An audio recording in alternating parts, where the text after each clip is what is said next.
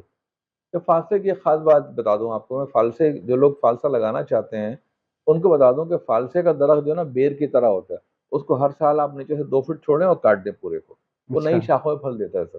اچھا بعض لوگ درخت بنا دیتے ہیں پورا، اس کا کوئی فائدہ نہیں ہوتا، پھل بہت کم پیدا ہوتا ہے پھر۔ فالسے کو، بیر چھٹائی کرنی کو پڑتی ہے سر ہاں۔ پوری شاخ کو نا 2 فٹ نیچے سے چھوڑ دیں اور کاٹ دیں اوپر سے، پوری ساری شاخیں کاٹ دیں اچھا اور بالکل گنجا نظر آئے درخت جو ہے نا وہ، ہاں ہاں پھر نئی شاخیں نکلتی ہیں، پھر پھل آتا ہے بہت اس پر۔ ہم نے 12,000 پودے لگائے فالسے کے، اور پھر سندڑی آم کے پودے لگانا شروع کیے، سندڑی کے بھی کچھ، چوسا کے بھی لگائے۔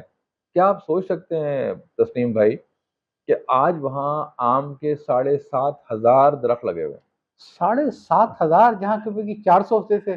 آپ سوچیں نا 70 سال پرانا مدرسہ ہے، ہاں اور کم از کم 50 سال سے تو ایگریکلچر ہو رہی ہے نا سر اس پر، ہاں ہاں ہاں کم ہاں از ہاں۔ کم 50 سال سے تو وہاں درخت لگے ہوئے ہیں نہری نا، نہری پانی کم سے کم نہری سال پانی 10 بھی سے تھا۔ 8 گھنٹے موجود تھا تو وہاں پہ؟ صرف آم کے 450 یا 425 درخت لگے ہوئے تھے، اور ہم نے وہاں پچھلے 6 سالوں میں آم کے 7,500 پودے لگا دیے، جن میں سے کئی 100 پہ پھل آنا شروع ہو گیا ہے، بلکہ کئی ہزار بھی پھل آ رہا ہے سر اب تو ماشاءاللہ۔ ہم نے وہاں پر جو ہے نا نئے نئے تجربات کیے۔ آج کل دنیا میں انڈیا، اسرائیل، امریکہ، کئی ملک ایسے ہیں جنہوں نے ایگریکلچر پہ بڑے نئے نئے تجربات کیے ہیں۔ جی مثال کے طور پر پہلے سندڑی اور چونسا جو ہے لگا کرتے تھے 1 ایکڑ میں 25، ہم نے وہاں لگائے ہیں ہائی ڈینسٹی مینگو فارمنگ کی ہے، اور 420 425 درخت لگائے ہیں 1 ایکڑ میں سندڑی کے، کیونکہ اچھا ہم ان کو بہت بڑا نہیں ہونے دیں گے، ہم چھوٹے درخت پہ پھل لے لیں گے، اچھا لینا شروع کر دیا ہے۔ اس طرح ہم نے ایک امریکن آم لگایا ہے وہاں پر، سینسیشن، وہ سرخ کلر کا آم ہوتا ہے، وہ ہم نے لگایا ہے سر، وہ ہم نے لگایا ہے الٹرا ہائی ڈینسٹی پر۔ الٹرا ہائی ڈینسٹی کا مطلب یہ ہے کہ 1 ایکڑ میں 1300 درخت، 1300 پودے، 1 ایکڑ میں 1300 پودے، اور ان پہ تیسرے سال میں پھل آنے لگتا ہے۔ اس سال انشاءاللہ ہم اس سے ایک ریگولر کراپ جو ہے نا وہ لیں گے۔ اس سال ان کے درختوں، چھوٹے چھوٹے درخت ہیں جو ہم نے لگائے تھے اگست 2022 میں، جب بہت بارشیں ہو رہی تھیں اور سیلاب آیا ہوا تھا نا، تو ہم نے 14 اگست 2022 کو سینسیشن کے 2600 پودے لگائے 2 ایکڑ زمین پر۔ الحمدللہ ان میں سے اکثر پودے سروائیو کر گئے، حالانکہ کچھ پودے ضائع بھی ہوئے، سیلاب آ گیا تھا، آپ کو پتہ ہے پانی کھڑا ہو گیا تھا۔ الحمدللہ سر ہم نے وہاں پہ جو ہے نا اس سال ہم ان میں سے پھل لیں گے، اور اچھا خاصا پھل آیا ہوا ہے۔ تو 1 ایکڑ سے اتنی آمدنی نہیں آتی ہے کسی فصل سے جتنی سینسیشن مینگو سے انشاءاللہ توقع کر رہے ہیں ہم۔ پھر ہم نے یہ کیا کہ وہاں پہ جو ہے نا، کیونکہ نہری پانی کا کرائسس رہتا ہی ہے، ہم نے وہاں پر یہ کیا کہ 4 ٹیوب ویل لگا دیے۔ اچھا ٹھیک ہے سر، 4 ٹیوب ویل لگا دیے، اس سال ان کو سولرائز بھی کر دیا ہے کچھ دوستوں کے تعاون سے۔ تو ایک ٹیوب ویل اگر آپ لگاتے ہیں اور اس کو آپ پیٹرول سے یا ڈیزل سے چلاتے ہیں نا، ڈیزل انجن لگتا ہے، پیٹرول انجن، تو بڑا خرچہ آئے گا اس کو۔ 10 لاکھ روپے سال کا خرچہ ہے، تو آپ سمجھ لیں کہ 40 لاکھ روپے 4 کا خرچہ بچ گیا سولر سسٹم ہونے کی وجہ سے۔ تو الحمدللہ پانی کی جو کمی تھی وہ باغات کے لیے دور ہو چکی ہے الحمدللہ۔ اس کے علاوہ ہم نے وہاں نئے نئے تجربات کیے ہیں۔ مثال کے طور پر ہم نے ایک روز ایپل ہوتا ہے، روز ایپل کا نام ہی نہیں سنا کسی نے۔ دیکھیں کراچی میں تو ڈاکٹر شیر شاہ صاحب ہیں، عقیلہ اسماعیل صاحب ہیں، ان کے گھروں پہ لگے ہوئے ہیں روز ایپل کے پودے، درخت لگے، پھل آتا ہے ان میں۔ لیکن اندرون سندھ میں شاید ہم وہ پہلے لوگ ہیں جنہوں نے روز ایپل لگایا ہے، اور کئی درخت لگائے ہیں، 5-6 درخت ہیں۔ پھر ہم نے اور چیزیں لگائی نا، ہم نے وہاں پر امرود کا باغ لگا دیا ہے، اس سال ہم بیر کا باغ لگا رہے ہیں، یعنی پہلے صرف آم کا باغ تھا۔ پھر ہم نے کھجور کی وہاں پر اصل ورائٹی کے پودے تھے جو 50 سال پہلے لگائے ہوئے تھے، ہم نے سر اجوا اور میڈجول کے پودے منگوا کے تقریباً 150 پودے لگا دیے، اس سال پھلا گئے ہم نے۔ اب آپ سوچیں، اجوا تو مدینے کا وہ ہے نا جی کھجور، جی جی جی لیکن آپ سوچئے ذرا کہ جی اجوا پھل آ گیا ہے، میڈجول اتنا بڑا کھجور ہوتا ہے پھل آ گیا ہے، تو ہم اچھی ورائٹیز کے پودے، تاکہ ہماری جو ایک ہوتے ہیں نا ہائی ویلیو کراپس، میرا ایک کانسیپٹ ہے کہ زمین تو لمیٹڈ ہے، خرچے بڑھتے رہیں گے، تو اب ہائی ویلیو کراپس لگائیں وہاں پر۔ پھر ہم اس کے علاوہ دیکھیں 2 چیزوں پہ کام کر رہے ہیں ہم، اور ہمارا جو پورا جو ادارہ ہے نا، یہ منصورہ جو ادارہ تعمیر ملت ہے، ایک تو یہ کہ ڈونرز کو بڑھایا جائے، کیونکہ دیکھیں 400 بچوں کو رکھنا، ان کے سارے خرچے برداشت کرنا، پھر تنخواہیں اساتذہ کی، بجلی کے بل ہیں، گیس کا بل ہے، دیگر چیزیں ہیں نا، تو خرچہ تو بہت ہوتا ہے، اتنا بڑا ادارہ ہے وہ۔ تو اس کے لیے جو ہے نا ڈونرز بڑھائے جائیں، معاونین بڑھائے جائیں، لوگوں سے بات کی جائے کہ بھائی یہ مولانا مودودی رحمۃ اللہ علیہ کا بنوایا ہوا ادارہ ہے، ان کے ہدایت پہ بنا ہوا ادارہ ہے، اور پاکستان میں سب سے بڑا مدرسہ ہے ہمارا، تو اس کے لیے معاونین کو آگے آنا پڑے گا، آگے آنا چاہیے۔ ابھی میں کچھ لوگ آئے ہوئے تھے، بلکہ آپ کے معاوض بھائی، ان کے بھائی آئے ہوئے تھے، میرا اپنا بھانجا ہے شاہد منصور، ڈاکٹر شاہد منصور، وہ آئے ہوئے تھے، ان کو ہم نے وزٹ کرایا، ٹھیک ہے، ڈاکٹر تبسم جعفری ہیں، ان کو وزٹ کرایا۔ انہی میں سے ایک صاحب نے کمٹ کیا کہ وہ تمام ہاسٹلس کو، جو 6 ہاسٹلز ہیں، ان کو سولرائز کرا دیں گے۔ کام شروع ہو گیا الحمدللہ۔ الحمدللہ۔ ایک ہمارے دوست ہیں وہاں پہ سر، ایک ڈیری فارم بھی ہے نا، ایک باقاعدہ بھینسیں ہیں، گائیں ہیں، تو جن سے دودھ نکالا جاتا ہے۔ اب 400 لوگوں کو، 400-450 لوگوں کو ضرورت ہوتی ہے چائے کی، ناشتے میں، تو ان کے لیے گائے بھینسیں تو ہیں وہاں پر۔ تو ہم یہ کر رہے ہیں کہ وہاں پہ جو ہے نا بایو گیس کا پلانٹ لگا رہے ہیں، اس پہ کام شروع ہو گیا الحمدللہ۔ تو گیس کا بل بھی کافی کم ہو جائے گا۔ ایک طرف خرچے کم کر رہے ہیں، بچت کر رہے ہیں، ایک طرف ڈونرز کے معاونین بڑھانے کی کوشش ہے۔ تو امید یہ ہے انشاءاللہ کہ اگلے چند سالوں میں یہ جو مدرسہ ہے، اس کے معاونین میں اضافہ ہو جائے گا، اور ساتھ میں اس کی اپنی آمدنی باغات سے جو ہے، سیلف سفیشنسی فصلوں کی طرف سے، لے کے جا رہے ہیں اس کو۔ سر شاید نہ ہو سکے، لیکن دیکھیں نا، بات یہ ہے کہ بھائی مدرسوں میں لوگ زکوٰۃ دیتے ہیں۔ زکوٰۃ تو ہر مسلمان کو جو صاحب استطاعت ہے اس کو دینی ہے نا، صاحب نصاب کو زکوٰۃ دینی ہے۔ زکوٰۃ کا ایک بہترین استعمال ہے منصورہ حالہ کا مدرسہ، بہترین استعمال ہے سر۔ تو اور ظاہر میں آپ کے تو دونوں مدیں الگ ہوں گی، وہ ظاہر ہے وہ تو دیکھیں۔ اور جی جہاں تک بات دیکھیں یہ ہے کہ آپ کو جو ہے نا دینی اسکالرس کی ضرورت، جیسے ایسے نئے نئے مسائل پیدا ہوں گے، نئے نئے مسائل دنیا میں، جو آج کل نئے نئے مسائل پیدا ہو رہے ہیں، یہ جو اے آئی آ گیا ہے، پتہ نہیں کیا کیا مسائل پیدا ہو رہے ہیں سر۔ وہ جو غالب نے کہا تھا نا، غالب نے یہ کہا تھا شاید، میں بے حیرت ہوں کہ دنیا کیا کیا سے سے کیا ہو ہو جائے جائے گی۔ گی۔ ہاں، وہ ہو گئی سر، وہ ہو گئی۔ اب بہت جب تیزی سے نئے ہوگی۔ نئی نئی ایجادات ہوں گی، نئی نئی دریافتیں ہوں گی، تو نئے نئے مسائل بھی پیدا ہوں گے، جی ٹھیک ہے سر۔ اب وہ نئے مسائل کا حل جو اسپیشلی دین سے متعلق ہوں، جہاں آپ کو دین کی رہنمائی لازمی ہے۔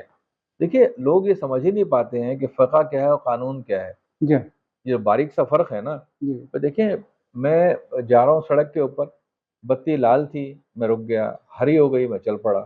یہ ایک دنیاوی قانون ہے، اس کا کوئی تعلق دین سے نہیں ہے۔ جی لیکن بات یہ کہ بچے کا ابارشن کرانا ہے کہ نہیں کرانا، اس کی رہنمائی آپ کو قانون سے تو نہیں ملے گی نا سر، یہ وہ تو خالص دینی مسئلہ ہے۔ تو فقہا کی ضرورت ہمیشہ رہے گی، اور اس کے لیے اچھے معیاری دینی مدارس کا وجود ناگزیر ہے۔ آپ ڈاکٹر سے، انجینئر سے، پروفیسر سے یہ کام نہیں لے سکتے۔ ڈاکٹر اپنا کام کرے گا، علماء اپنا کام کریں گے۔ جماعت اسلامی کو اور تمام دینی گروہوں کو، تمام جماعتوں کو اچھے فقہا کی، پھر ایسے فقہا کی جو اپنے مسلک کی تبلیغ نہ کریں یا دوسرے مسلکوں کے خلاف بیانات نہ دیں، بلکہ امت کی تشکیل میں کردار ادا کریں۔ کہ نا تسلیم بھائی، آج کے دن میں اگر غزہ میں اتنے سارے لوگ شہید ہو گئے، عورتیں، بچے، بوڑھے، مرد، جو نان کمبیٹنٹ سے، ظاہر ہے وہ فوجی تو نہیں تھے نا جن کو بم مار کے مار دیا گیا ہے، اس کی جو بنیادی وجہ اس تباہی کی، اس کی وجہ تو یہ ہے نا کہ دنیا میں امت مسلمہ زبانی طور موجود ہے، عملی طور موجود نہیں ہے۔ جو غیرت مسلم تھی وہ مر چکی ہے عملاً، چند ہزار، چند لاکھ لوگوں میں زندہ ہے، لیکن ہر مسلمان کا دل تو روتا ہے نا سر اس بات کے اوپر، اس کی آنکھیں تو نمناک ہوتی ہیں، میرے بچے مر رہے ہیں۔ جی بالکل۔ یہ امت مسلمہ کی تشکیل میں علماء کا قائدانہ کردار ہونا چاہیے، اور ہونا چاہیے، اور ہوگا انشاءاللہ۔ جی اگر آپ ایسے علماء پیدا کر سکیں، ان کے لیے ایک بہترین پلیٹ فارم ہے جو مسلکوں سے اوپر ہے، سیاسی وابستگی سے اوپر ہے، اور ایک دین کی دعوت کا ایک ادارہ ہے، اور علماء حق پیدا کرنے کا ادارہ ہے۔ اچھا ڈاکٹر صاحب، آپ کے جہاں تک اس کا منصورہ کے مدرسے کا تعلق ہے، تو تھوڑا بہت جانتا تھا، لیکن آج کی گفتگو سے کافی اچھا اندازہ ہوا، اور بنیادی طور پر مجھے اس بات کی خوشی ہے کہ آپ لوگ جو ہے وہ بیسیکلی اسٹرکچر کو زیادہ ایڈریس کر رہے ہیں، ٹیوب ویل لگانا، سولرائزیشن کرنا، گوبر گیس پلانٹ لگانا، کہ جس سے مدرسے میں گروتھ آئے گی، جو خراج بڑھیں گے، کافی حد تک آپ لوگ سیلف سفیشینسی ہو جا چکیں گے۔ یہ تو مجھے کافی حد تک اندازہ ہو گیا اس کا، اور انشاءاللہ یقیناً ایسے لوگ ہوں گے جو صاحب دل بھی ہوں گے، تو وہ یہ چاہیں گے کہ وہاں جا کے ان چیزوں کو اپنے آنکھ سے بھی دیکھیں کیا ہو رہا ہے، کیسے ہو رہا ہے۔ ایک سوال میں ضرور کروں گا، وہ ہے نظام تعلیم کے بارے میں۔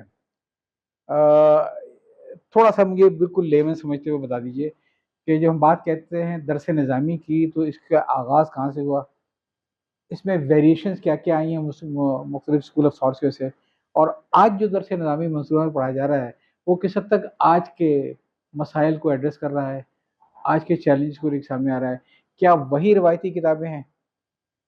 اچھا دیکھیے، میں اس کے لیے نا پراپر آدمی نہیں ہوں سر، معذرت کے ساتھ، میں اس سوال کا جواب دینے کے قابل آدمی نہیں ہوں. اس کے لیے میں ریکمنڈ کروں گا آپ کو، ہمارے ایک دوست ہیں ڈاکٹر سید عزیز الرحمان، ٹھیک ہے جی، پی ایچ ڈی کیا ہوا ہے، عالم دین ہے. یہ پروفیسر سید محمد سلیم صاحب کے نواسے ہیں. ان کے دادا سید ظفار حسین شاہ میں بہت جانتا بڑے. ہوں، اچھا آپ ان کو پکڑ کے جانتے لے آؤں ہیں، گا میں، فکر نہ ان کو کریں. لے آئیے. ہاں ان سے نا آپ درس نظامی کی تاریخ کے حوالے سے اور آج کے ڈاکٹر صاحب حوالے سے، سنیے نا، آپ نے اب آپ کو آنا ہے میں یہ ان سمجھانے کو کے لیے پورا. ہاں اپنا استاد تسلیم کرتا ہوں. جی جی حالانکہ میں ایک نالائق شاگرد ہوں، ہاں لیکن ڈاکٹر سید عزیز الرحمان اس وقت جو ہے نا علماء میں، حالانکہ ینگ آدمی ہے، وہ مجھ جی سے بھی بالکل. چھوٹے ہوں گے جی لیکن جی وہ بہت بڑے آدمی. جہاں تک رہ گیا منصورہ حالہ کی بات، اس کا نظام تعلیم، تو میں نے آپ سے گزارش کی کہ درس نظامی وہاں پڑھایا جاتا ہے، اور ساتھ ساتھ جو لوگ بندے وہاں سے، جو لوگ درس نظامی کی سند دے کے فارغ ہوتے ہیں، وہ ساتھ ساتھ سر میٹرک، انٹر، بی اے اور ایم اے بھی کر لیتے ہیں. وہ اچھا. منصورہ سے فارغ التحصیل لوگ اس وقت اسکولوں میں پڑھا رہے ہیں، کالجوں میں پڑھا رہے ہیں، ایون سندھ یونیورسٹی میں بھی پڑھا رہے ہیں لوگ.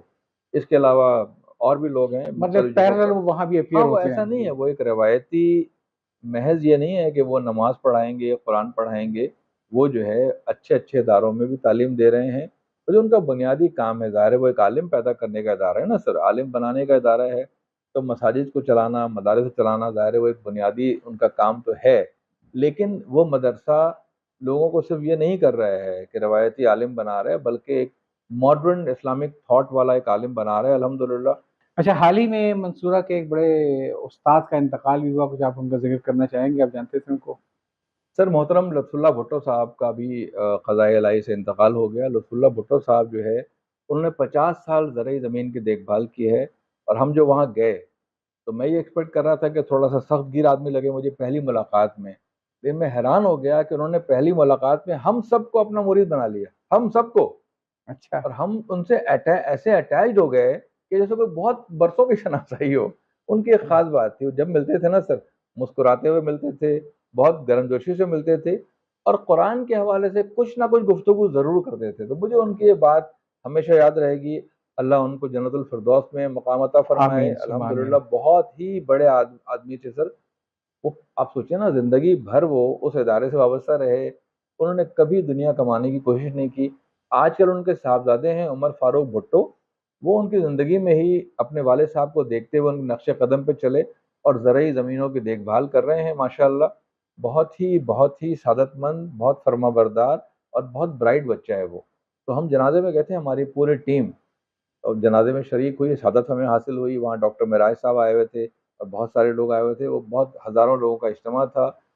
لطف اللہ بھٹو صاحب جو ہے وہ ایک بہت ہی عظیم انسان تھے سر، اور انہوں نے ایک لیگیسی چھوڑی ہے اپنی، اور یہ پیغام دیا ہے کہ بھئی آدمی ایک ادارے سے انوالو ہوتا ہے، پھر آخری عمر تک وہاں، ان کی تدفین بھی وہاں ہوئی ہے، حالانکہ وہ حالہ کے رہنے والے نہیں تھے ضرور. اچھا جی جی جی جی، اچھا اچھا تو اچھا. شکارپور کے آس پاس کسی گاؤں کے ہاں تھے، ہاں ہاں ہاں. لیکن انہوں نے ایسا اس ادارے کو اون کیا کہ عشق آج تھا. تک. عشق تھا، بالکل عشق تھا. ہاں. تو تدفین بھی ان کی وہاں ہوئی ہے، اور بہت بڑے آدمی تھے، اور ہم ان کو انشاءاللہ اللہ تعالیٰ تعالی ان یاد کی رکھیں گے. مغفرت فرمائے، ان کے درجات کو بلند فرمائے، اور جو نیکیاں کر کے گئے ہیں یہ، تو وہ اس کو ایک بیج ہیں، وہ آگے لوگ ان کی اولاد جو ہے وہ بھی لے کے چلے، دوسرے لوگ بھی لے انشاءاللہ چلے. انشاءاللہ انشاءاللہ. تو میں خالص کو پھر یہیں پہ ختم کرتے ہیں ابھی، تو میں اجازت چاہتا ہوں.